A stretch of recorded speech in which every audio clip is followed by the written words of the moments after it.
नमस्कार दोस्तों, जेबी study point के यूट्यूब चैनल में आपका बहुत बहुत हार्दिक स्वागत और अभिनंदन करता हूं। दोस्तों, NTA UGC net paper first का ये महामैराथन मॉक टेस्ट संख्या 24 है। अब की बार नेट जेआरएफ पार दोस्तों टेस्ट दो 100 में से 60 सही तो जेआरएफ पक्का। तो हम उनका स्वागत करते हैं जो आ चुके हैं। ठीक है, निभा Shekhar ji welcome, Shubham Kumar ji welcome, Mohan Sharma ji welcome, Kuldeep माली जी वेलकम,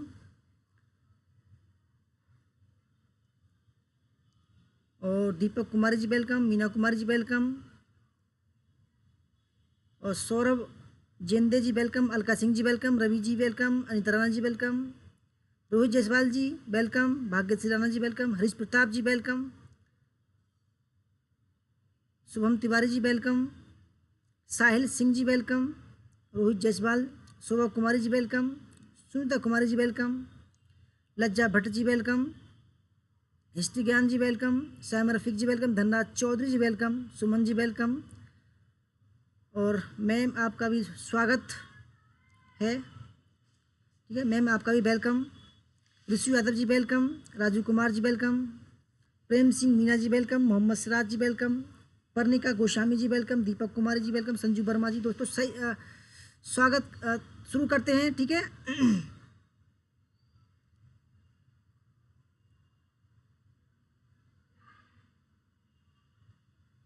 बस एक ही सेकंड रुक जाओ ज़रा। बस दोस्तों एक दिक्कत आ गई है। ठीक है, क्योंकि बिना देखे ही डिसलाइक होनी शुरू हो गई हैं, तो इसलिए दोस्तों मैंने डिसलाइक का ऑप्शन ही ख़त्म कर दिया है।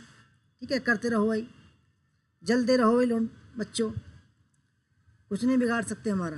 ठीक है, तो शुरू करते हैं। हमारा नाम देव कुमार, पीएचडी इतिहास, एक बार जेआरएफ, 4 बार नेट पास। दोस्तों ये जो डिसलाइक हैं दो, ये दिखा रही हैं दोस्तों, ये नहीं रोक पाएंगे, ये बेहुदे लोग हैं, ये नहीं रोक पाएंगे हमें। ठीक है, वीडियो शुरू में ही 2 डिसलाइक, इसका मतलब जानते हो आप। ठीक है, हमारा नंबर है 8755475312। अगर आप हमारे चैनल पर नए हैं और आपने अभी तक हमारा चैनल सब्सक्राइब नहीं किया, क्या प्लीज़ सब्सक्राइब कर लीजिए। उसके पास में जो बेल आइकन उसको प्रेस कर लीजिए, जिससे कि आने वाली नई वीडियो का नोटिफिकेशन आपको पहले मिल सके। वीडियो को लाइक और शेयर दोस्तों ज़रूर कीजिएगा। अंकित मलिक जी वेलकम,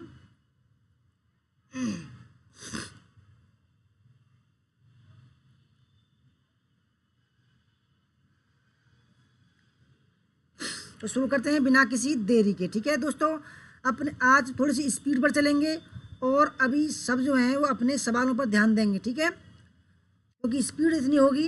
पहला सवाल आपके सामने, 10 सेकंड का समय मिलेगा आपको। निम्नलिखित में से किस प्रकार का शिक्षक सत्तावादी शिक्षण शैली से सबसे अधिक संबंधित माना जा सकता है? पहला, लोकतांत्रिक शिक्षण, अप्रत्यक्ष शिक्षण, हस्तक्षेप शिक्षण, या प्रत्यक्ष अनुदेश शिक्षण। नीलू सिंह जी वेलकम,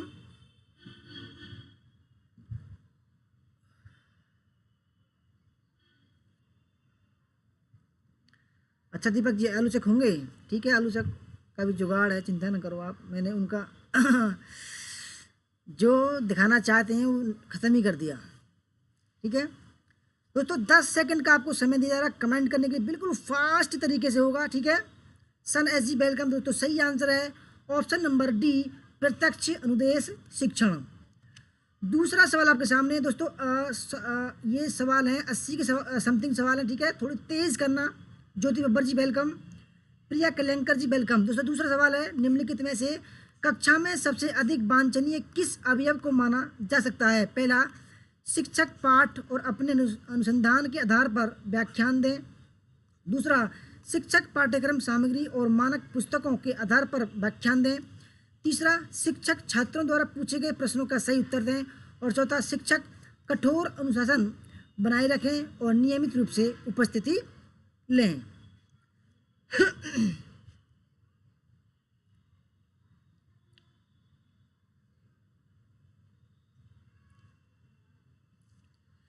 दोस्तों 10 सेकंड का समय है आपको, 80 सवाल हैं। ठीक है, बस आप स्पीड पकड़ लें बस। अंकित युवराज जी वेलकम आपका। दोस्तों दूसरे सवाल का सही आंसर है ऑप्शन नंबर फर्स्ट, शिक्षक पाठ और अपने अनुसंधान के आधार पर व्याख्या दें। तीसरा सवाल आपके सामने है, निम्नलिखित में से कक्षा में शोर को नियंत्रित करने के लिए सबसे अच्छी संवाद प्रक्रिया है। पहला, बलपूर्वक यह कहना कि बातें मत करो। दूसरा, अपनी आवाज़ को छात्रों की आवाज़ से भी ऊपर कहना। तीसरा, शांत रहना और विद्यार्थियों की ओर देखते रहना। और चौथा, कक्षा में शोर की उपेक्षा करते हुए शिक्षण को जारी रखना।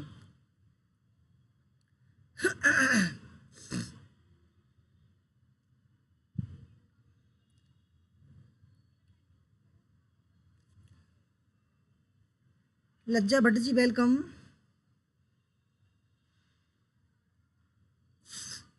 तो दोस्तों तीसरे सवाल का सही आंसर है ऑप्शन नंबर सी, रवि जी। जो मैं कह रहा था शांत रहना और विद्यार्थी की ओर देखना, ये बिल्कुल सच्चे सबसे अच्छी प्रक्रिया होती है।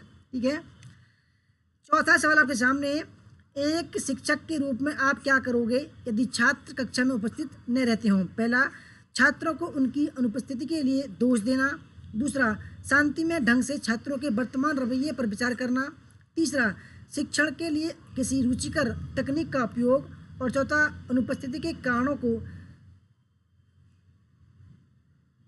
समझने एवं उनके समाधान पर प्रयास।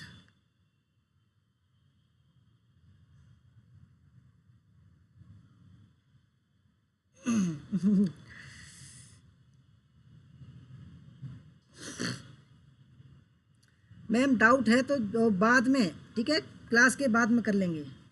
ठीक है, क्या डाउट है उसमें?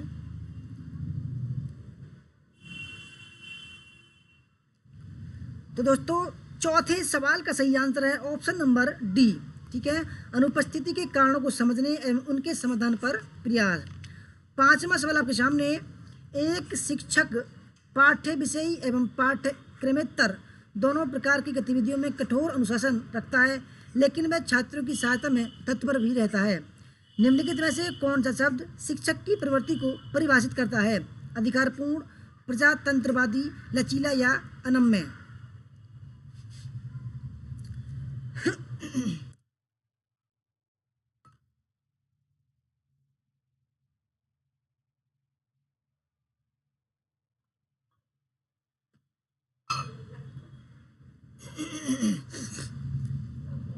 तो दोस्तों पांचवें सवाल का सही आंसर है ऑप्शन नंबर जी, लचीला। ठीक है, लचीला।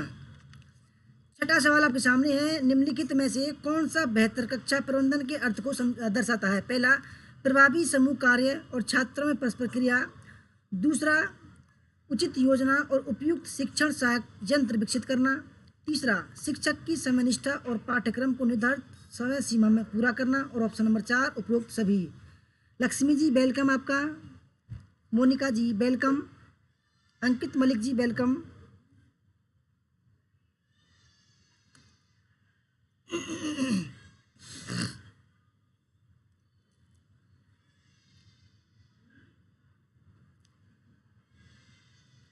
तो दोस्तों छठे सवाल का सही आंसर है ऑप्शन नंबर डी, उपरोक्त सभी।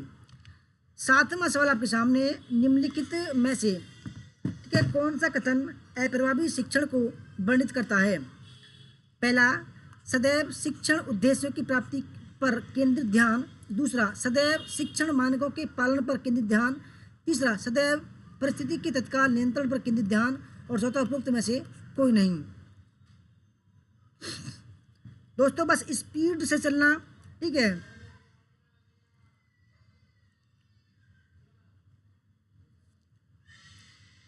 निम्नलिखित में से कौन सा कथन अप्रभावी शिक्षण को वर्णित करता है? तो सातवें सवाल का सही आंसर है ऑप्शन नंबर सी, ठीक है, सदैव परिस्थिति के तत्काल नियंत्रण पर केंद्रित ध्यान। ठीक है,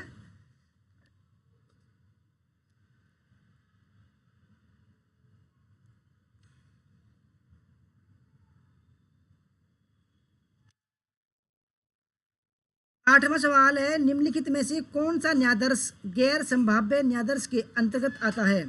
ठीक है, पहला स्वैतक न्यायाधर्ष, कोटा न्यायाधर्ष, व्यवस्थित न्यायाधर्ष। और चौथा है स्तरीकृत यादृच्छिक न्यायाधर्ष।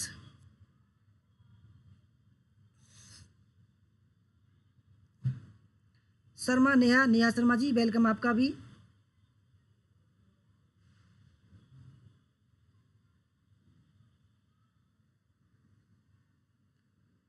तो दोस्तों 8वें सवाल का सही आंसर है कोटा। ठीक है, कोटा न्यायादर्श। 9वां सवाल आपके सामने है, जब सांख्यिकीय माप संपूर्ण जनसंख्या पर आधारित होता है तो उसे प्राचल कहा जाता है, लेकिन जब माप न्यायादर्श पर आधारित होता है तो उसे क्या कहा जाता है? न्यायादर्श, प्राचल, निष्कर्ष, आंकड़ा या उपयुक्त में से कोई नहीं।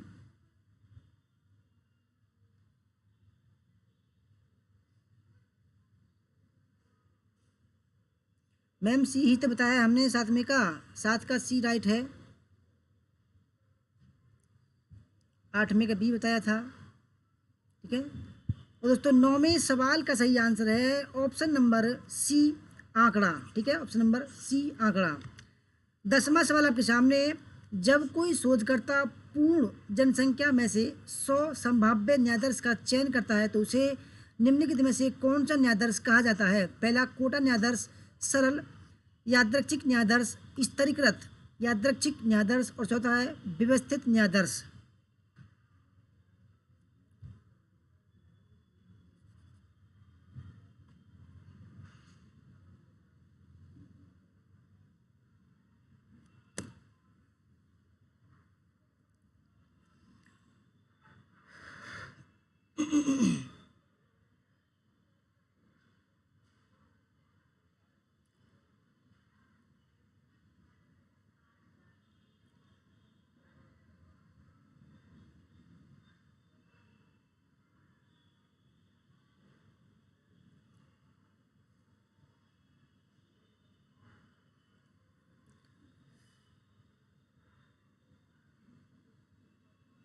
तो दोस्तों सही आंसर है ऑप्शन नंबर सी, स्तरीकृत यादृच्छिक न्यायादर्श। ठीक है, 11वां सवाल आपके सामने, एक शोधकर्ता विद्यालय के छात्रों को लिंग के आधार पर बांटता है, तत्पश्चात यादृच्छिक अंक तालिका का उपयोग करके वह प्रत्येक समूह से न्यायादर्श का चयन करता है। ये पहला स्तरीकृत न्यायादर्श, स्तरीकृत यादृच्छिक न्यायादर्श, प्रतिनिधि न्यायादर्श, या ऑप्शन नंबर 4 उपयुक्त में से कोई नहीं।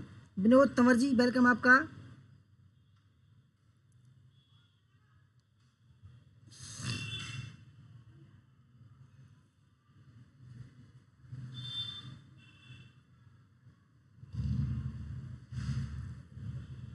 तो दोस्तों 11वें सवाल का सही आंसर है ऑप्शन नंबर बी। ठीक है, स्तरीकृत यादृच्छिक न्यायादर्श। 12वां सवाल आपके सामने, किसी अनुसंधान की सटीकता को सुनिश्चित करने के लिए न्यायादर्श कैसा होना चाहिए? ठीक है, वह यादृच्छिक रूप से लिया जाना चाहिए, वह कोटा द्वारा तय किया जाना चाहिए, जनसंख्या का प्रतिनिधि करने वाला होना चाहिए, ऑप्शन नंबर 4 स्वोद्देश्य होना चाहिए। ठीक है दोस्तों, बस स्पीड पकड़ लो। ठीक है, क्योंकि आपके पास समय नहीं है बिल्कुल भी, मैं आपका समय बिल्कुल भी खराब नहीं करूंगा। ठीक है, क्योंकि हमारी हैबिट नहीं है दोस्तों आपका समय खराब करना। पूजा कुमारी जी वेलकम।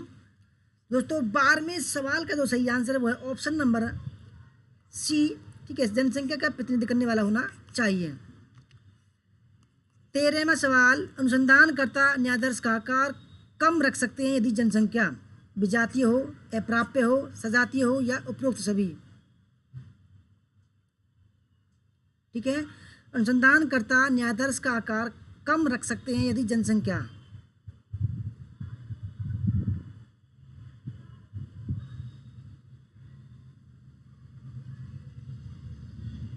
दोस्तों सही आंसर है ऑप्शन नंबर सी, सजातीय हो। ठीक है, सजातीय हो।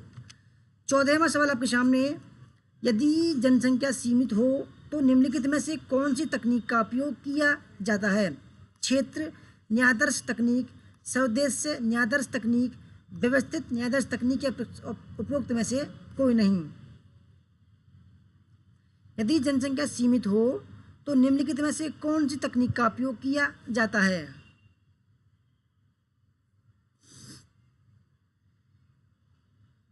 तो दोस्तों 14वें सवाल का सही आंसर है ऑप्शन नंबर सी, व्यवस्थित न्यायादर्श तकनीक। करण पाड़िया जी वेलकम आपका।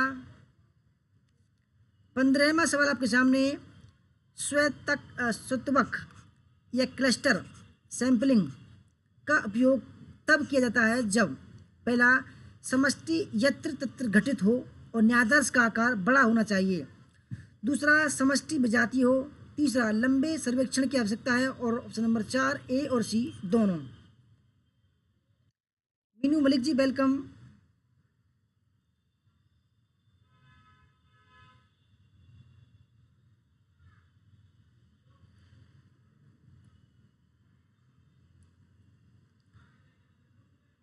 रोशनी Tanwar ji welcome, good evening. दोस्तों सही आंसर 15 में का ऑप्शन नंबर डी, ए और सी। ठीक है, ए और सी दोनों ठीक है। ठीक है, 16वां सवाल आपके सामने है। एक शोधकर्ता अपनी समष्टि को कुछ समूह में विभाजित कर देता है और प्रत्येक समूह से न्यायाधीश की संख्या निश्चित कर देता है। इस प्रकार के न्यायाधीश को क्या कहा जाता है? स्तरीकृत न्यायाधीश, कोटा न्यायाधीश, स्तवक न्यायाधीश या उपरोक्त सभी?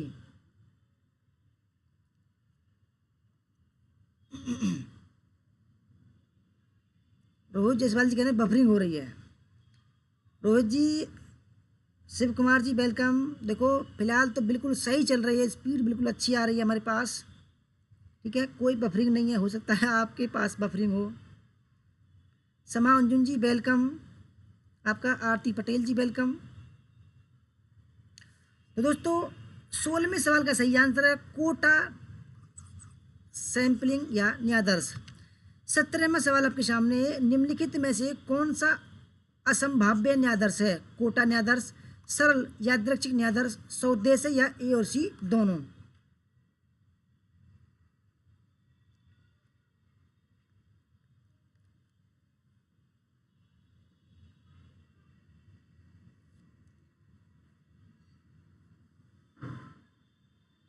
पूनम देवी जी वेलकम। दोस्तों 17वें सवाल का सही आंसर है ऑप्शन नंबर डी, ए और सी दोनों। ठीक है, ए और सी दोनों। 18वां सवाल, यदि शोधकर्ता किन्हीं 5 स्कूलों का चयन करता है और फिर उन 5 स्कूलों में प्रत्येक शिक्षक का साक्षात्कार लेता है तो वह इसके लिए कौन से न्यायाधीश का उपयोग करता है? सरल यादृच्छिक न्यायाधीश, स्तरीकृत यादृच्छिक न्यायाधीश, क्लस्टर यादृच्छिक न्यायाधीश या उपरोक्त में से कोई नहीं?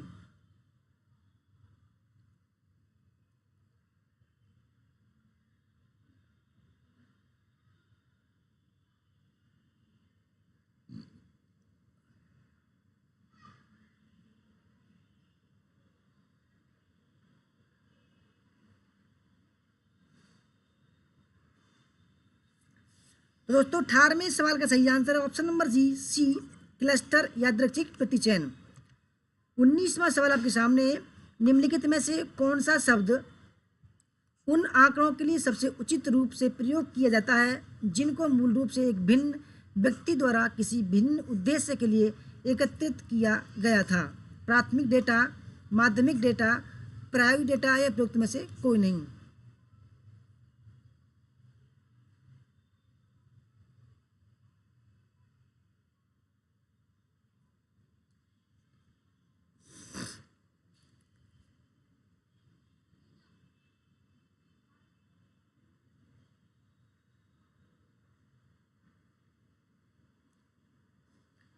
साहिल सिंह जी वेलकम आपका। तो दोस्तों सही आंसर है ऑप्शन नंबर बी, माध्यमिक डाटा। दोस्तों क्योंकि उसने प्राथमिक डाटा से ही जो है कलेक्ट किया है डाटा। ठीक है,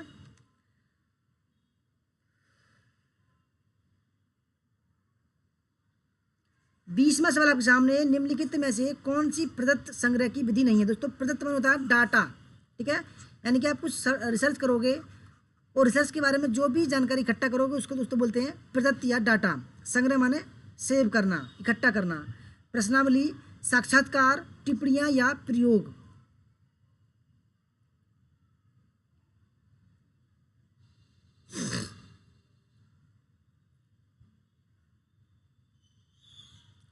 निम्नलिखित में से कौन सी प्रदत्त संग्रह की विधि नहीं है? दोस्तों सही आंसर है ऑप्शन नंबर डी, प्रयोग। ठीक है, 21वां सवाल आपके सामने। निम्नलिखित में से कौन सा सरल यादृच्छिक न्यायाधीश विधि का उदाहरण है? व्यवस्थित न्यायाधीश, सुविधा न्यायाधीश, स्वदेश न्यायाधीश या उपरोक्त में से कोई नहीं?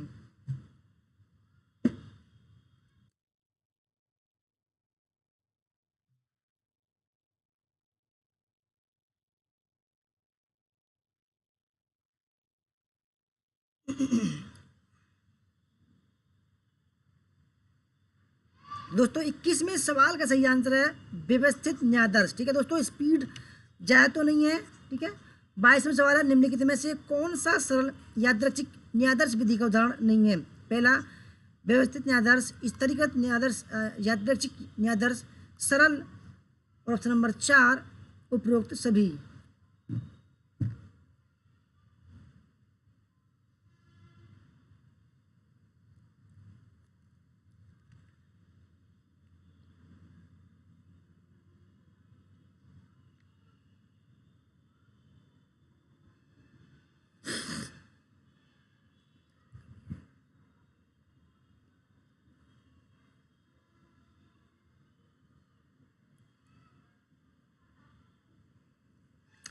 दोस्तों सही आंसर है 22वें का बी। ठीक है, स्तरीकृत यादृच्छिक न्यायाधीश। 23वां सवाल, इनमें से यादृच्छिक न्यायाधीश विधि का एक प्रकार है 2 चरण यादृच्छिक न्यायाधीश, व्यवस्थित न्यायाधीश, सुविधा न्यायाधीश या स्वेद्देश्य न्यायाधीश। इनमें से यादृच्छिक न्यायाधीश विधि का एक प्रकार है।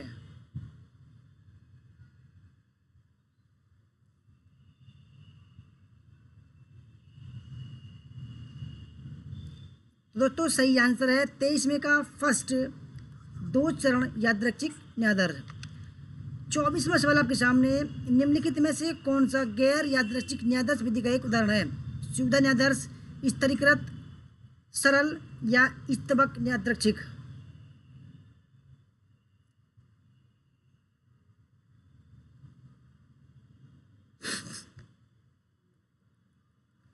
तो दोस्तों सही आंसर है 24वें का फर्स्ट, सुविधा न्यायाधीश। 25वां सवाल कम्युनिकेशन के शुरू होते हैं। कल्पना कीजिए कि आप एक ऐसी शिक्षा संस्था में हैं जहां लोग समान समान परिस्थिति के हैं। ऐसी स्थिति में संप्रेषण की कौन सी पद्धति सबसे अधिक उपयुक्त है और प्राय इस प्रसंग में काम में लाई जाती है। क्षैतिज संप्रेषण, ऊर्ध्व संप्रेषण, कारपोरेट संप्रेषण या प्रति संप्रेषण।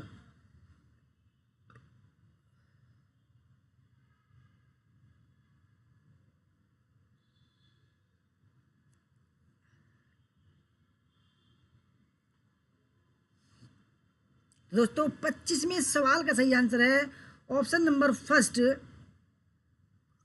क्षैतिज संप्रेषण। 26वां सवाल आपके सामने, कक्षा में विद्यार्थी को संबोधित करते समय अध्यापक द्वारा ध्यान में रखे जाने वाले महत्वपूर्ण तत्व को चिन्हित कीजिए। सानिध्य से बचना, वाक, स्वराघात परिवर्तन, पुनरावर्ती विराम या स्थिर भंगिमा।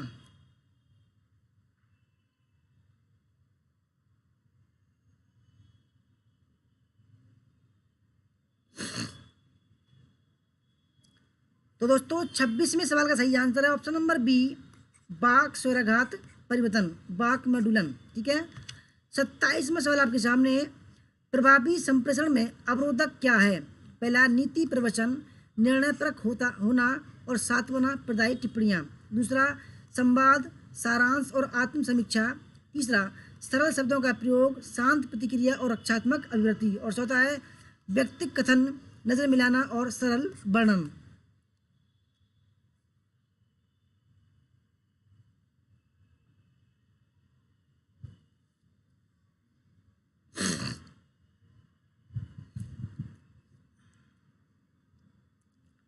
दोस्तों 27वें सवाल का जो सही आंसर है वो है ऑप्शन नंबर फर्स्ट, नीति प्रवचन, निर्णय परक होना और सात्वना प्रदायी टिप्पणियाँ।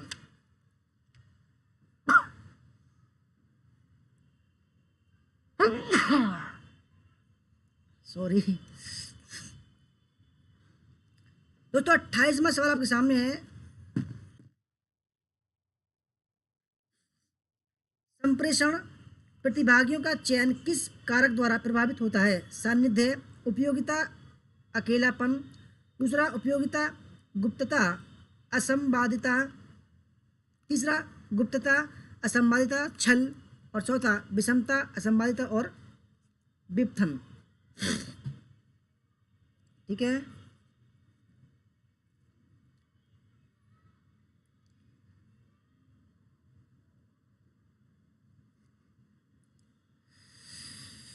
तो दोस्तों 28वें सवाल का सही आंसर है ऑप्शन नंबर फर्स्ट, सानिध्य, उपयुक्तता और अकेलापन। ठीक है। 29वां सवाल आपके सामने, एक अध्यापक के रूप में आपकी प्रभावी उपस्थिति सुनिश्चित करने के लिए सर्वोत्तम विकल्प का चयन कीजिए। सहयोगी समादेश का प्रयोग, आक्रामक कथन करना, सुस्थापित भंगिमा का अंगीकरण और प्राधिकारवादी होना।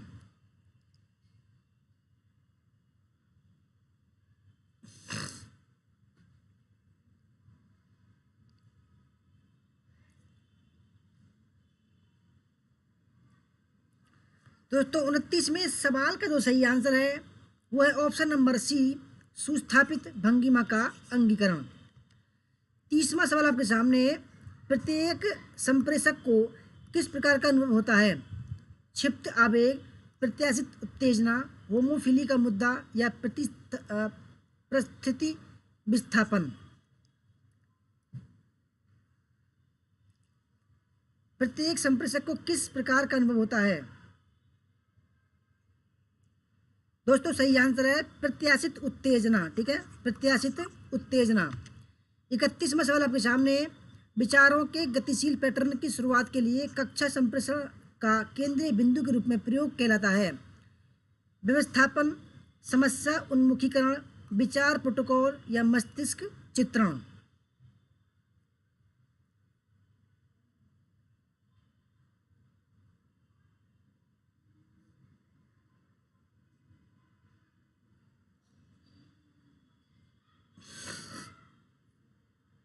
दोस्तों 31वें सवाल का सही आंसर है मस्तिष्क चित्रण।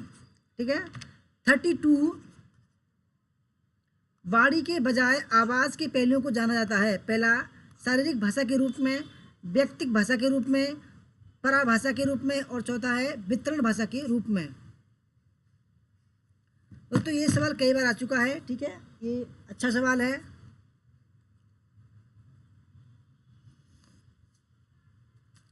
दोस्तों 32वें सवाल का सही आंसर है ऑप्शन नंबर सी, पराभाषा या परा लैंग्वेज के रूप में।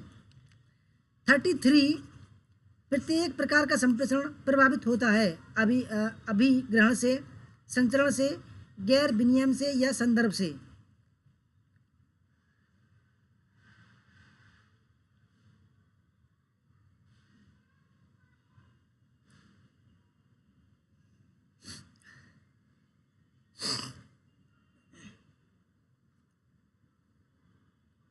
दोस्तों 33वें सवाल का सही आंसर है ऑप्शन नंबर डी, संदर्भ से। प्रत्येक प्रकार का दोस्तों संप्रेषण संदर्भ से प्रभावित होता है।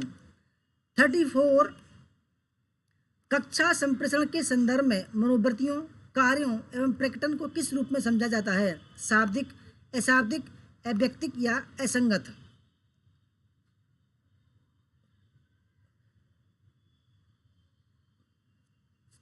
दोस्तों 34वें सवाल का सही आंसर है अशाब्दिक।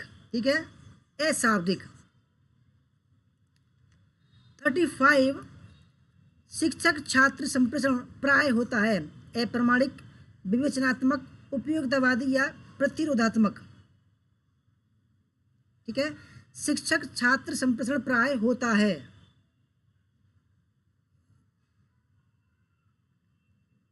दोस्तों शिक्षक छात्र संप्रेषण जो होता है वो तो होता है उपयोगितावादी। ठीक है। 36, कक्षा में एक संप्रेषण का विश्वास स्तर निर्धारित होता है? पहला, अतिशयोक्ति के प्रयोग से, आवाज स्तर के परिवर्तन से, अमूर्त अवधारणाओं के प्रयोग से, ऑप्शन नंबर 4 नजर मिलाने से। कक्षा में एक संप्रेषक का विश्वास स्तर निर्धारित होता है।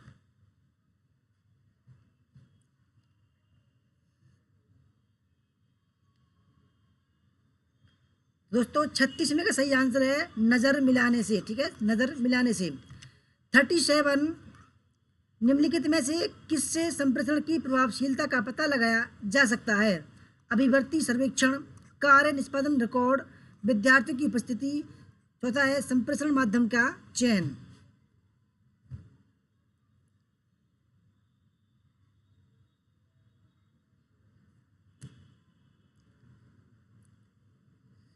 साइमा रफीक जी, आपने कहा हमारे बच्चे बिना रोटी खाए पिए सो गए, तो हमने जो है सोचा चलो भाई 1 घंटा पहले कर लेते हैं। आपने बोला 7 बजे कर लो, ठीक है, 7 बजे कर लिया हमने।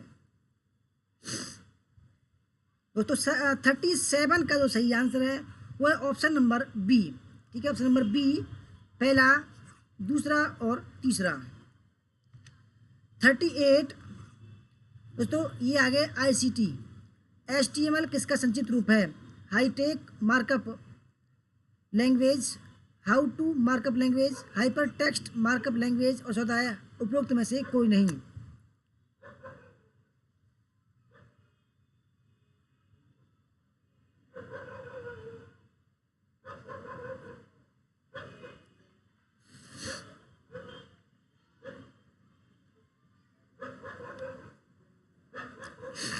तो सही आंसर है हाइपर टेक्स्ट मार्कअप लैंग्वेज, ठीक है, HTML। 39 एक मशीन जो 2 ऐसे नेटवर्कों को जोड़ने का कार्य करती है जिनके अलग अलग प्रोटोकॉल हैं, गेटवे, प्रोटोकॉल वे, ईबे या गेट।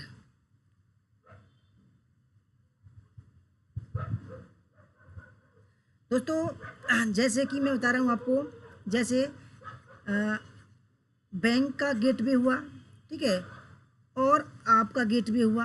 जैसे आप कुछ चीज़ ट्रांसफ़र करते हैं, पैसे ट्रांसफ़र करते हैं दोस्तों, तो आपके फ़ोन का गेटवे, ठीक है, जो यानी कि जो पैसा काटता है वो गेटवे, और बैंक का गेटवे, ठीक है। जैसे कि आप फीस जमा कर रहे हैं दोस्तों, ठीक है, तो उस फीस जमा करने वाले का गेटवे और आपके बैंक का गेटवे, उन दोनों को जो मिलाता है उसको बोलते हैं दोस्तों गेटवे, ठीक है, गेटवे के माध्यम से, ठीक है। 39 का फर्स्ट आंसर ठीक है, ये 2 नेटवर्क मिलाने का काम करता है। 40वां सवाल, ईमेल का संक्षिप्त नाम है? Electronic mail, extra mail, enhanced mail या उपरोक्त में से कोई नहीं।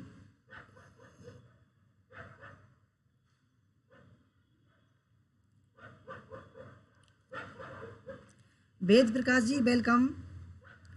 ईमेल का संक्षिप्त दोस्तों नाम क्या है? तो सही आंसर है इलेक्ट्रॉनिक मेल, ठीक है।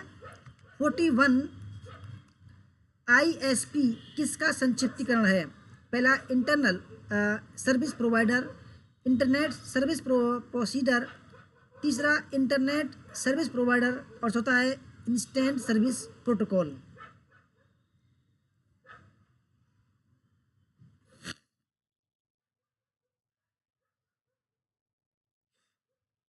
दोस्तों 41 का जो सही आंसर है वो है option number C, ISP, internet service provider, ठीक है। 42 निम्नलिखित में से वेब सर्वर किस प्रयोजन के लिए सॉफ्टवेयर है? वेब ट्रैफिक के विश्लेषण हेतु, उपयोगकर्ता के अनुरोध पर वेब पेज सेवित करना, वेब क्रॉलिंग, या option number 4 Unix operating system.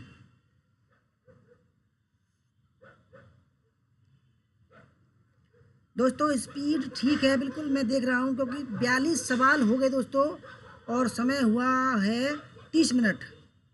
30 minute में 42 सवाल, चलो अच्छा है, जल्दी जल्दी हो जाएंगे, ठीक है। दोस्तों 42 का जो सही आंसर है वो है ऑप्शन नंबर बी, उपयोगकर्ता के अनुरोध पर वेब पेज सेवित करना। 43 FTP किसका संक्षिप्त रूप है? फुल टेक्स्ट प्रोसेसिंग, दूसरा फाइल ट्रांसफर प्रोग्राम, तीसरा फाइल ट्रांसफर प्रोसेस, चौथा फाइल ट्रांसफर प्रोटोकॉल। FTP दोस्तों ये आ सकता है, बहुत अच्छा सवाल है ये।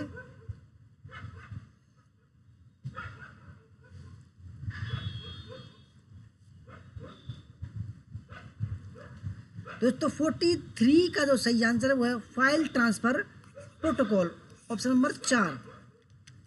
44 टेलनेट है एक टेलीफोन नेटवर्क, एक tailor network, remote log in के लिए मानक इंटरनेट प्रोटोकॉल, या डायल अप प्रोग्राम।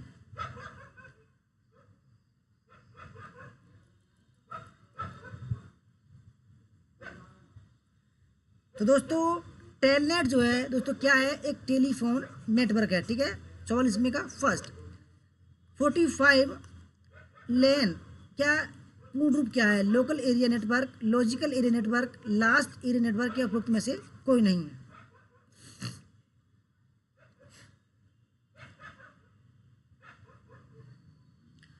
दोस्तों आने वाले समय में और अच्छा, ठीक है, चिंता ना करो, और अच्छा सवाल आएंगे, बढ़िया बढ़िया सवाल, ठीक है, बढ़िया लेवल के सवाल मिल चुके हैं मेरे को। तो 45 का जो सही आंसर है वो है option number first, local area network, ठीक है। इसको दोस्तों किसी भवन में, कॉलेज में लगाते हैं, ठीक है। 46, इंटरनेट एक्सप्लोरर किसके अंतर्गत आता है? ब्राउज़र, कंपाइलर, ऑपरेटिंग सिस्टम या आईपी एड्रेस? दोस्तों internet explorer, Google Chrome, Mozilla Firefox, safari, दोस्तों ये क्या है, ठीक है, इन्हीं के साथ आता है इंटरनेट एक्सप्लोरर। ई बना होता है आप, ठीक है, ई ऐसे बना होता है।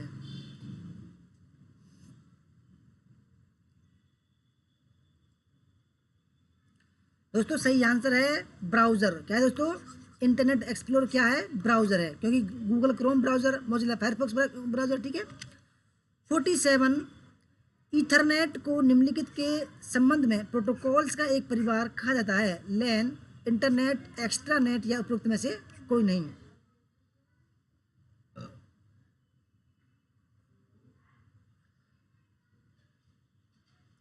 तमन्ना आनंद जी वेलकम आपका।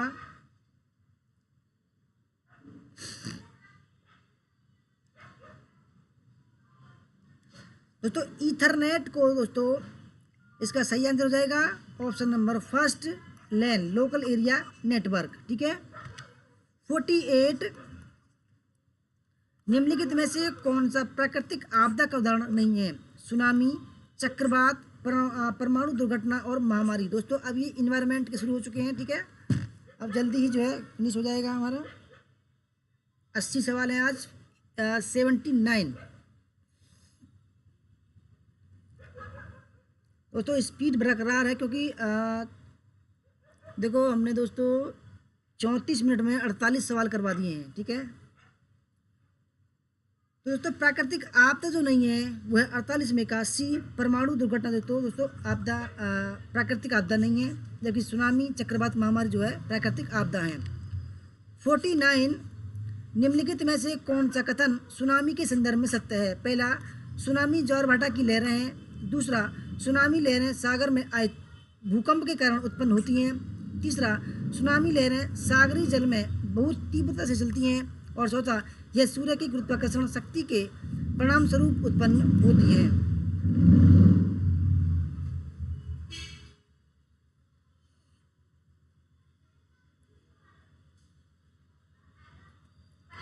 अवधेश सिंह जी वेलकम आपका।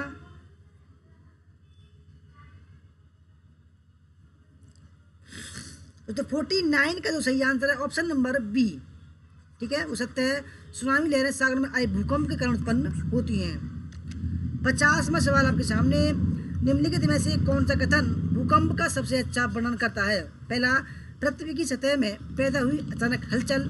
दूसरा, पृथ्वी की टेक्टोनिक प्लेटों का परस्पर टकराव।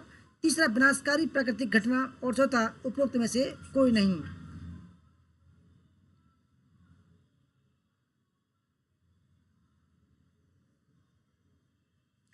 धन्यवाद नीलू सिंह जी, नीलू सैनी जी।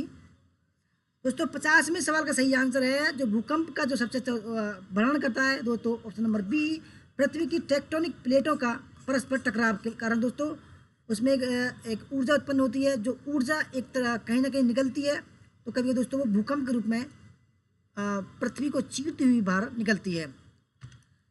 51वां सवाल, निम्नलिखित में से भूकंप पैदा होने के लिए तत्काल ऊर्जा का स्रोत क्या है? पहला, झुकने वाले चट्टान में लोचदार ऊर्जा संग्रहित। दूसरा, संपीड़ित चट्टान में संग्रहित स्थितिज ऊर्जा। तीसरा, पृथ्वी की आंतरिक परतों में संग्रहीत तापीय ऊर्जा। और चौथा, सूर्य की संग्रहित ऊर्जा।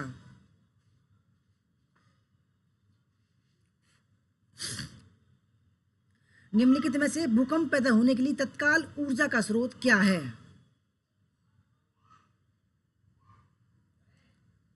दोस्तों सही आंसर 51 में का ऑप्शन नंबर फर्स्ट, झुकने वाले चट्टान में लोचदार ऊर्जा संग्रहित, ठीक है। 52, सुनामी का क्या अर्थ है? तरंगों की श्रृंखला, पृथ्वी में भूकंप के बाद किसी भी प्रकार की हलचल, बंदरगाह की लहरें। ऑप्शन नंबर 4 उपरोक्त में से कोई नहीं?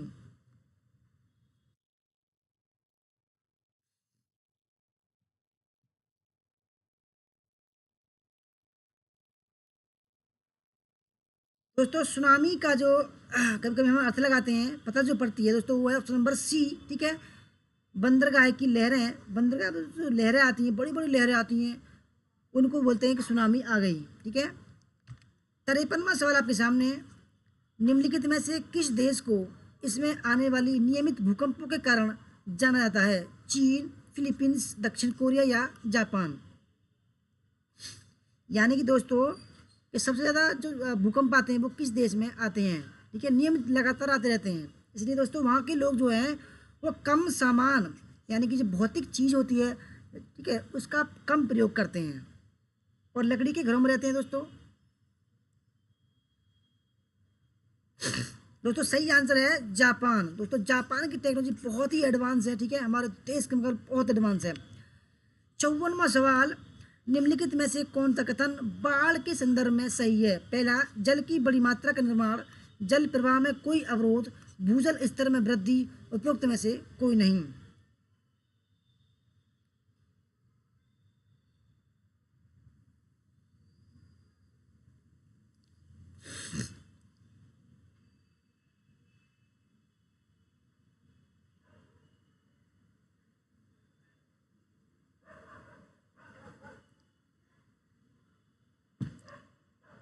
दोस्तों सही आंसर 54 का ऑप्शन नंबर ए, जल की बड़ी मात्रा का निर्माण। ठीक है, ऑप्शन नंबर फर्स्ट।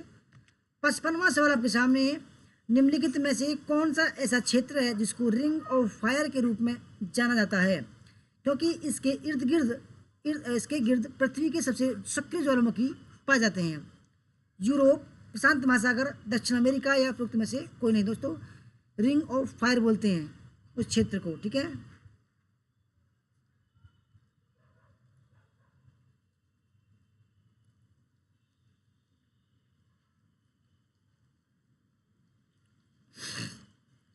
दोस्तों 55वें सवाल का सही आंसर है प्रशांत महासागर। दोस्तों प्रशांत महासागर में दुनिया के सबसे ज़्यादा ज्वालामुखी पाए जाते हैं। ठीक है, उनको बोलते हैं रिंग ऑफ फायर ग्रुप में जाना जाता है। ठीक है, बाद क्षेत्र।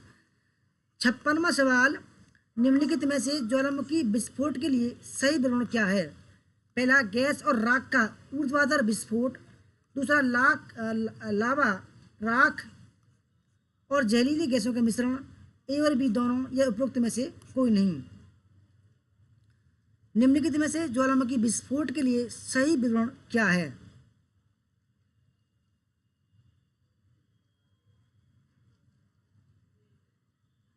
यानी कि दोस्तों जो ज्वालामुखी विस्फोट होता है तो उसमें से क्या क्या निकलता है? ठीक है, कैसे पता चलता है कि हमको ज्वालामुखी विस्फोट हुआ है? दोस्तों सही आंसर 56 का ऑप्शन नंबर सी, ए और बी दोनों। ठीक है, 57वां सवाल। निम्नलिखित में से सबसे अधिक महत्वपूर्ण किस रूप में ज्वालामुखी विस्फोट का विवरण किया जा सकता है? मौसम में परिवर्तन, द्वीपों का डूबना, वनस्पति का नुकसान, पशुओं का विलुप्त होना।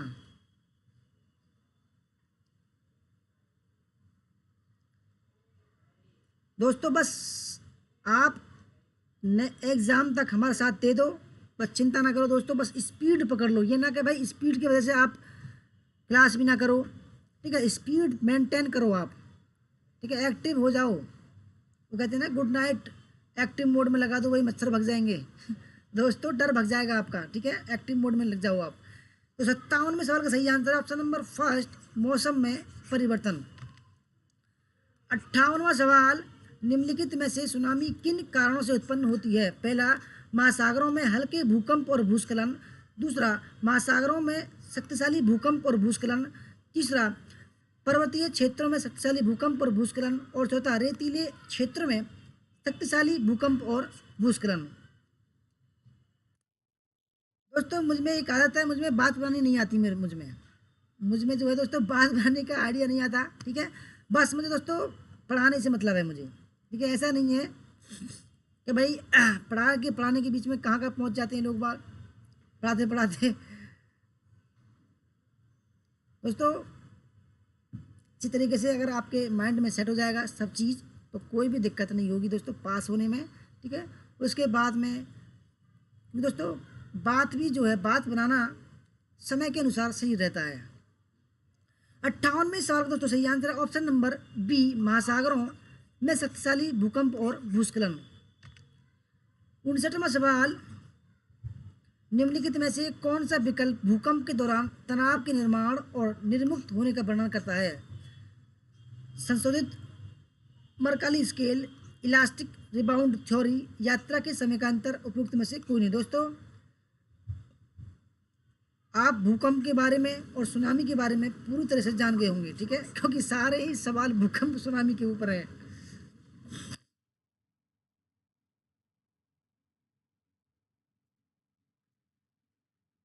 दोस्तों 59वें सवाल का सही आंसर है option number B, elastic rebound theory. 60वां सवाल है, निम्नलिखित में से भूकंप के परिणाम स्वरूप भू विस्थापन की मात्रा को क्या कहा जाता है? एपिसेंटर, डिप, स्लिप या फोकस।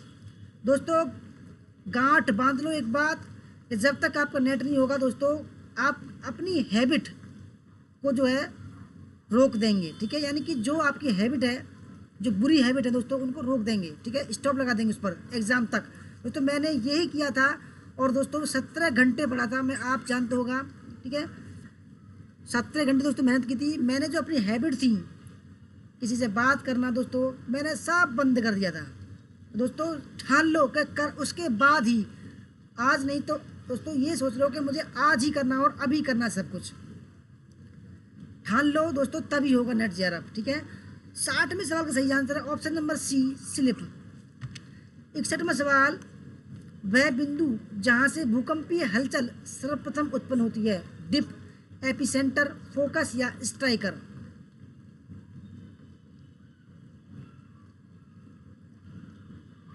मौसम के जी वेलकम आपका।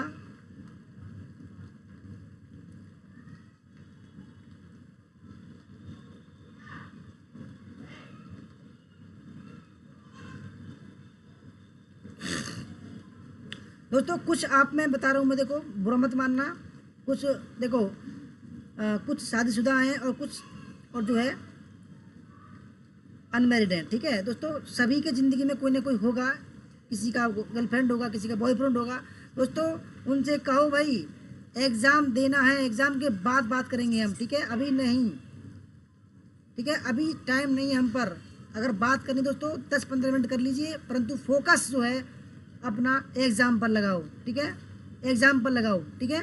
दोस्तों अगर एग्ज़ाम पर लगा दिया, ये टाइम एग्ज़ाम का है, क्योंकि दोस्तों अगर बात करोगे कोई ना कोई टेंशन होगी, बेफालतू की टेंशन लेना छोड़ दो, बिल्कुल 100% होगा, मैं बता रहा हूँ। दोस्तों मैंने देखो, मैं भी देखो अनमैरिड हूँ दोस्तों, मेरे जीवन में भी एक हैं, ठीक है, रिलेशन में। दोस्तों मैंने बोला कि भाई मैं बात नहीं करूँगा, केवल मैं 1 घंटे यानी कि मैं केवल 10 मिनट बात करूंगा पूरे दिन। दोस्तों मैंने लगा लो 1 महीने तक 10-10 मिनट डेली बात की थी। तो दोस्तों अपना जो सबसे प्यारा होता है उसको छोड़ दीजिए, ठीक है, तो पास हो जाओगे। 61वें का सही आंसर है ऑप्शन नंबर सी, फोकस, ठीक है। 62, निम्नलिखित में से कौन सा अनुक्रम भूकंप के दौरान सही प्रकार से पहले से बाद में पहुंचने वाली तरंगों का अनुक्रम दर्शाता है? पहला पी तरंगें, एस तरंगें, सतही तरंगें। दूसरा सतही तरंगें, पी तरंगें, एस तरंगें। तीसरा पी तरंगें, सतही तरंगें और एस तरंगें। और चौथा है ऐसी कोई निश्चित पद्धति नहीं है।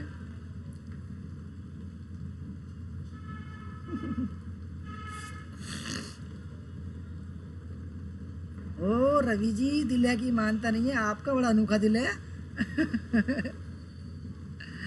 समझाओ रवि जी, समझाओ, ठीक है, टाइम थोड़ा बहुत टाइम दो, उनको समझाओ। हमने भी समझाया मैम को, ठीक है, मैम मान गई, ऐसी बात नहीं है भाई, बस गुस्सा ही आता है बस, और बाकी सब ठीक है। दोस्तों 62वें सवाल का सही आंसर है ऑप्शन नंबर फर्स्ट। दोस्तों सबसे पहले आती है पी तरंगें, उसके बाद में एस तरंगें, सबसे बाद में सतही तरंगें, ठीक है। 63, भूकंप के केंद्र का पता लगाने के लिए कितने सिस्मोग्राफ स्टेशनों की आवश्यकता होती है? 1, 2, 3, 4।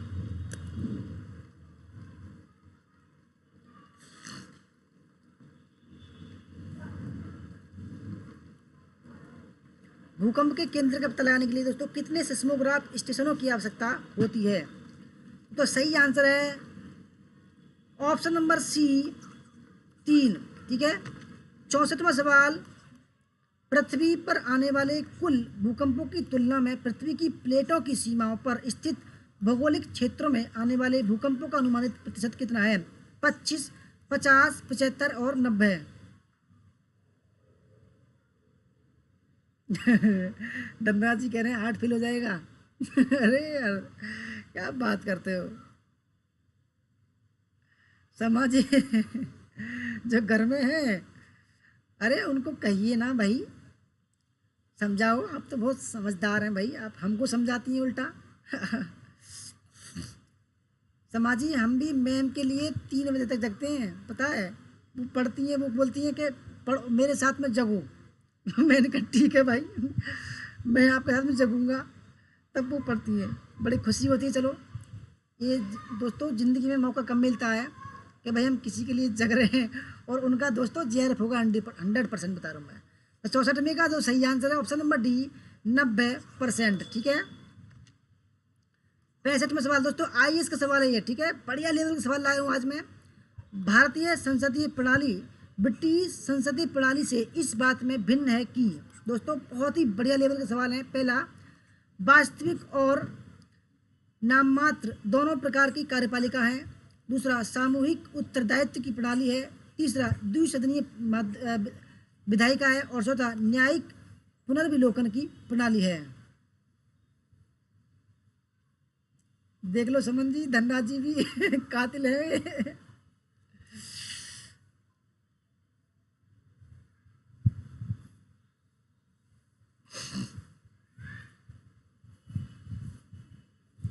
दीपक जी मैम बहुत मेहनत कर रही हैं, उनके लिए देखो हम रात के 3 बजे तक जगता हूँ मैं, इसलिए मैं थोड़ा काम कर लेता हूँ भाई आपके लिए थोड़ा सा। ठीक है, इसलिए जगता हूँ। वो पढ़ लेंगी अच्छी तरीके से, JRF हो जाएगा तो दोस्तों बहुत खुशी मिलती है JRF के बाद में, बहुत खुशी। दोस्तों 65 का सही आंसर है ऑप्शन नंबर डी, न्यायिक पुनर्विलोकन। दोस्तों क्योंकि ये अमेरिका में है, ठीक है, अमेरिका से ली गई है। ठीक है। 66, निम्नलिखित में से कौन सी एक भारतीय संघराज्य पद्धति की विशेषता नहीं है? ठीक है, पहला, भारत में स्वतंत्र न्यायपालिका है। दूसरा, केंद्र और राज्यों के बीच शक्तियों का स्पष्ट विभाजन किया गया है। तीसरा, संघबद्ध होने वाली इकाइयों को राज्यसभा में असमान प्रतिनिधित्व दिया गया है। और चौथा, यह संघबद्ध होने वाली इकाइयों के बीच एक सहमति का परिणाम। दोस्तों ऐसे ही सवाल आते हैं, ठीक है, समझना इस बात को।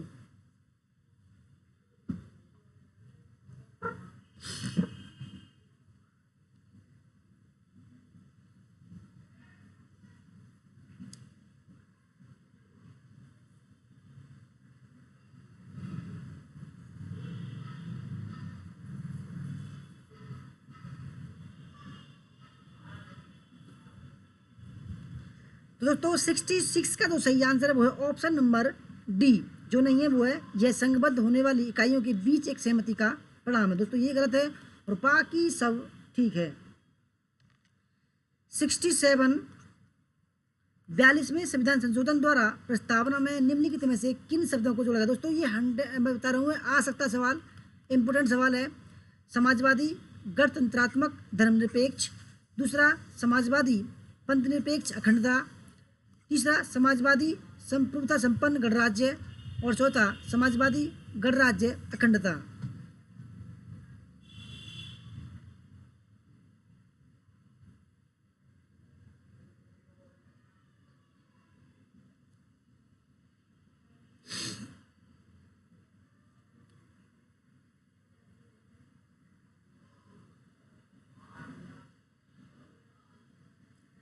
दोस्तों 67 का जो सही आंसर है वो है ऑप्शन नंबर बी, ठीक है, समाजवादी पंथ निरपेक्ष और अखंडता शब्द दोस्तों 42वें संविधान संशोधन 1976 में जोड़े गए थे। ठीक है। 68, निम्नलिखित कथनों पर विचार कीजिए। पहला, भारत में दोहरी नागरिकता का प्रावधान है। दूसरा, भारत में इकहरी एकल नागरिकता का प्रावधान है। तीसरा, संसद को नागरिकता से संबंधित कानून बनाने का अधिकार प्राप्त नहीं है। और चौथा, नागरिकता में स्थायी उपबंध है।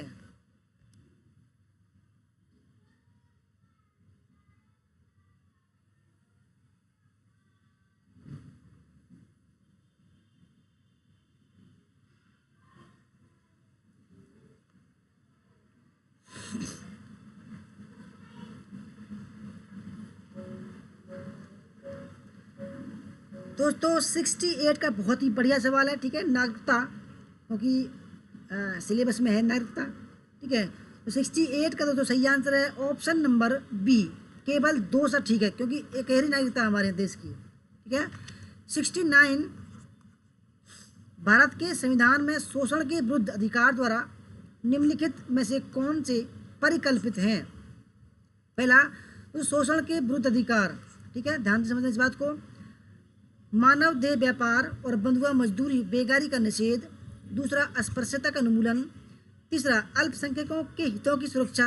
और चौथा, कारखानों और खदानों में बच्चों के नियोजन का निषेध।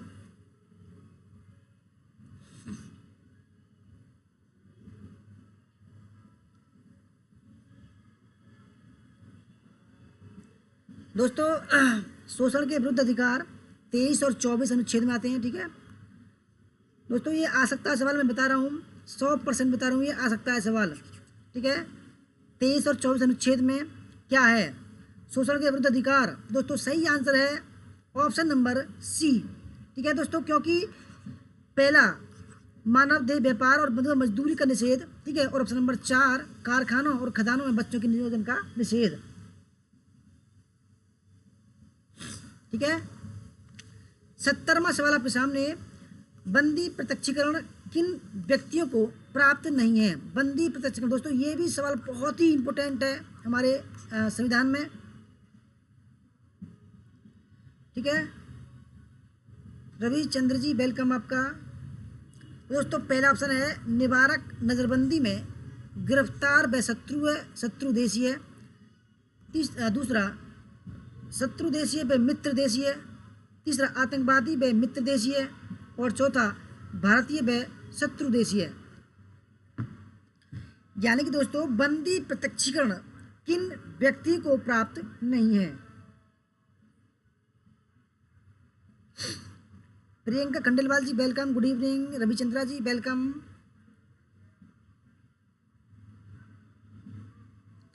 दोस्तों बंदी प्रत्यक्षीकरण बहुत ही इम्पोर्टेंट एक टॉपिक है संविधान का, ठीक है।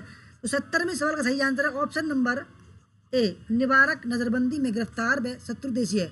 दोस्तों ये ऐसा शब्द है यानी कि जैसे कि बंदी प्रत्यक्षीकरण यानी कि कोई गिरफ्तार कर लिया जाए, ठीक है, उसके लिए कुछ नियम कायदे हैं कि कौन सा आदमी उसके समक्ष पेश होगा, कौन सा नहीं होगा कोर्ट के सामने, ठीक है, उसके लिए क्या क्या सुविधाएं दी गई हैं, उसको बोलते हैं बंदी प्रत्यक्षीकरण, ठीक है।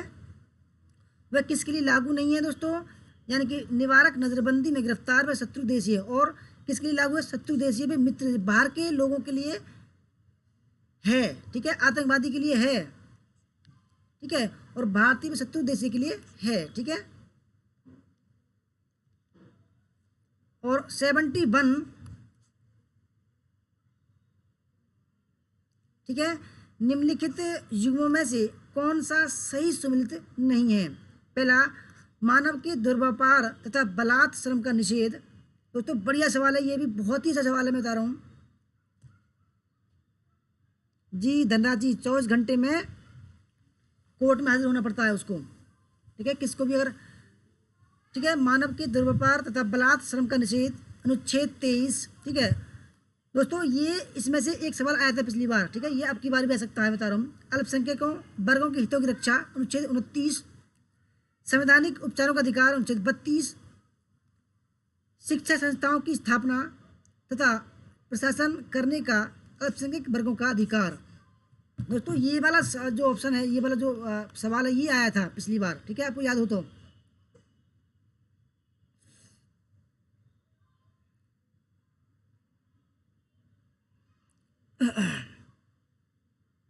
रवि जी कह रहे हैं आपकी वॉइस स्वीट है, लड़कियों जैसी आवाज आ रही होगी, स्वीट इसलिए लग रही होगी आपको।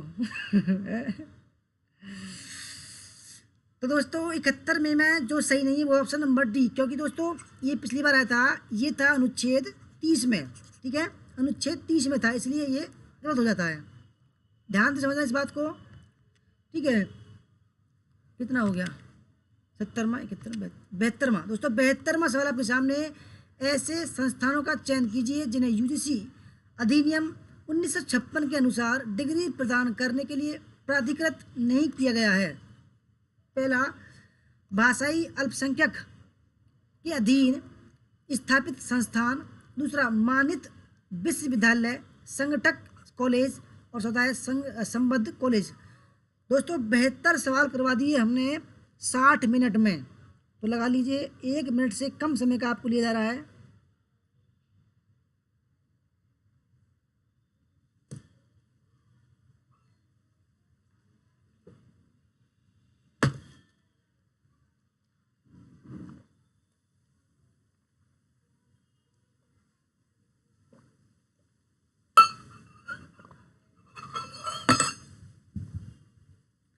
दोस्तों 72वें सवाल का जो सही आंसर है, ठीक है, वो है ऑप्शन नंबर डी, पहला, तीसरा और चौथा।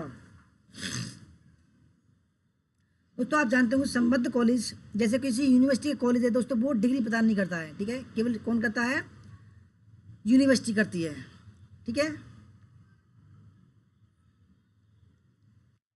73वां सवाल आपके सामने, राष्ट्रीय ज्ञान आयोग NKC नेशनल नॉलेज कमीशन की स्थापना किस वर्ष हुई थी? 1998, 2000, 2005 या 2007?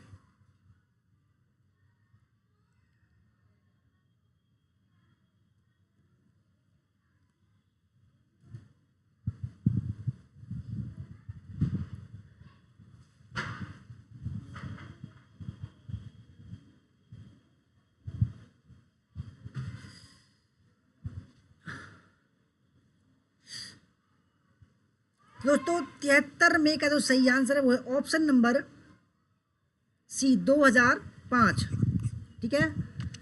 74वां सवाल आपके सामने, 9 अगस्त 2018 की स्थिति के अनुसार UGC द्वारा मान्यता प्राप्त दूरस्थ शिक्षा निदेशालयों और मुक्त विश्वविद्यालयों की संख्या है 49, 53, 58 या 62?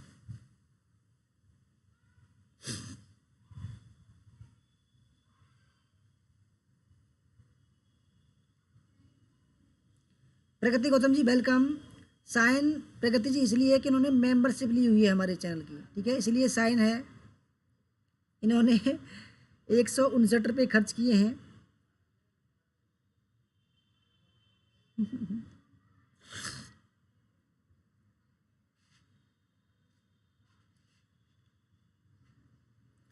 दोस्तों 74 में का सही आंसर है ऑप्शन नंबर बी, ठीक है, 53। 75वां सवाल, उच्चतर शिक्षा परिषद की स्थापना करने वाले पहले राज्यों में से एक है। दोस्तों आप पहला लगा रहे हैं, पहले में सेंट्रल यूनिवर्सिटी थी वो, ठीक है, 49, सिक्किम, गोवा, आंध्र प्रदेश और जम्मू और कश्मीर। उच्चतर शिक्षा परिषद की स्थापना करने वाले पहले राज्यों में से एक है। दोस्तों जो भी मेंबरशिप लेंगे, ठीक है, उनके लिए कुछ हमको जैसे आप 299 रुपये की मेंबरशिप लेंगे तो दोस्तों आपको 15 PDF जो है भेजी जाएंगी, ठीक है, 15 PDF।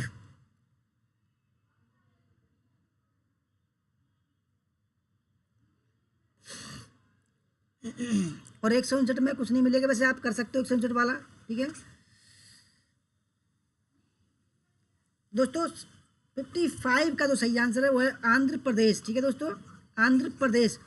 उच्चतर शिक्षा परिषद की स्थापना आंध्र प्रदेश ने सबसे पहले की थी। 76, निम्नलिखित में से कौन सा निकाय भारत में एक विश्वविद्यालय प्रणाली में शिक्षकों की नियुक्ति और अनुमोदन की भूमिका के साथ सशक्त है? पहला, प्रबंध मंडल, बोर्ड ऑफ मैनेजमेंट, कार्यकारी परिषद, सिंडिकेट। दूसरा, विद्या परिषद। तीसरा, पाठ्य समिति। चौथा, विश्वविद्यालय कोर्ट या सीनेट।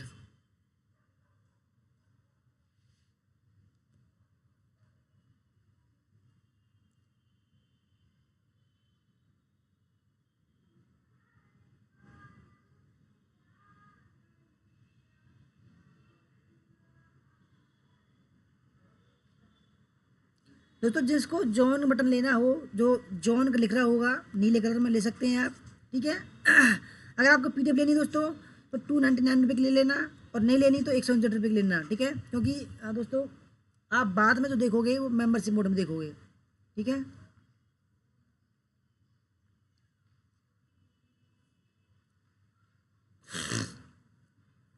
तो 76 में का जो सही आंसर है वो है ऑप्शन नंबर फर्स्ट, ठीक है।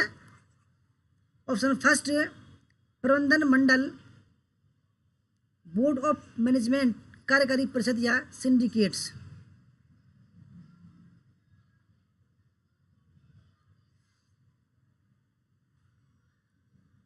ठीक है।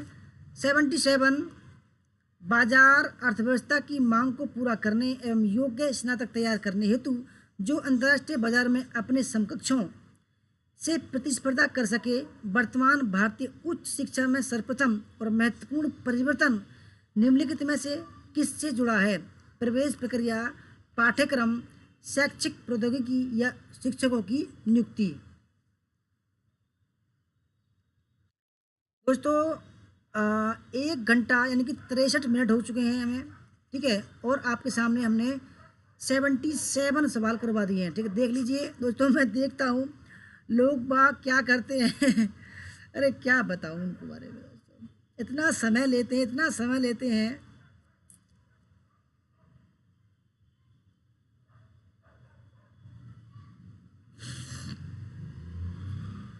रवि जी, अगर आप जॉइन बटन का माध्यम से जॉइन लोगे, ठीक है, तो आपको कुछ पीडीएफ भेजे जाएंगे, 15 पीडीएफ, ठीक है। अगर आप 159 की लोगे तो आप वीडियो देख पाओगे हमारी, ठीक है, जो हमारी वीडियो होंगी उनको देख पाओगे, ठीक है। और 299 की लोगे तो 15 पीडीएफ आपको भेजी जाएंगी आपको, और जो है वीडियो देख पाओगे हमारी। दोस्तों 77 का जो सही आंसर है, ठीक है, वो है ऑप्शन नंबर बी, क्या है? पाठ्यक्रम। 78, सेकंड लास्ट, राष्ट्रीय मानक एवं गुणवत्ता सुनिश्चित करने की दृष्टि से निम्नलिखित में से किसमें एक राष्ट्र एक मानक को मंत्र के रूप में उल्लेख किया गया है? राष्ट्रीय शिक्षा नीति 1968, राष्ट्रीय शिक्षा नीति 1986, राष्ट्रीय कौशल विकास एवं उद्यमिता नीति 2015, ऑप्शन नंबर 4, नीति आयोग त्रिवर्षीय कार्यक्रम सूची 2017-18 से 2019-20।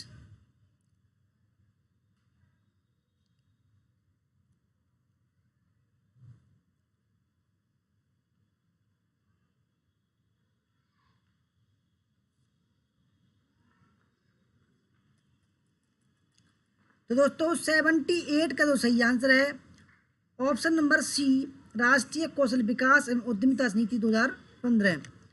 79, निम्नलिखित में से कौन सा संगठन राष्ट्रीय महत्व की संस्था होने के साथ साथ सभी विश्वविद्यालयों के लिए उभयनिष्ठ प्लेटफॉर्म उपलब्ध कराता है? विश्वविद्यालय अनुदान आयोग, एसोसिएशन ऑफ इंडियन यूनिवर्सिटीज, दूरस्थ शिक्षा परिषद और उच्च अध्ययन संस्थान।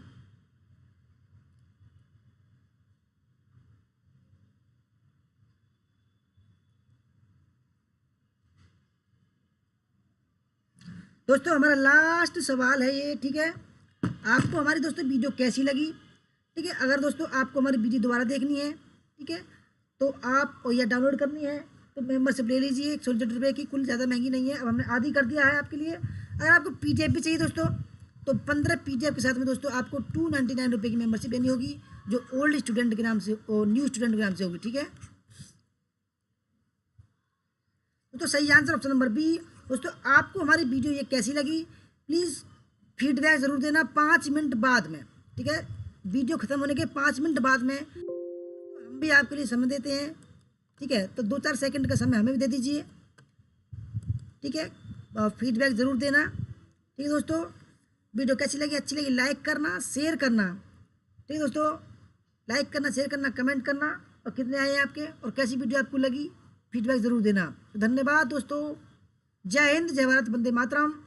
कल मिलते हैं, ठीक है, इसी टाइम 7 बजे और 4 बजे।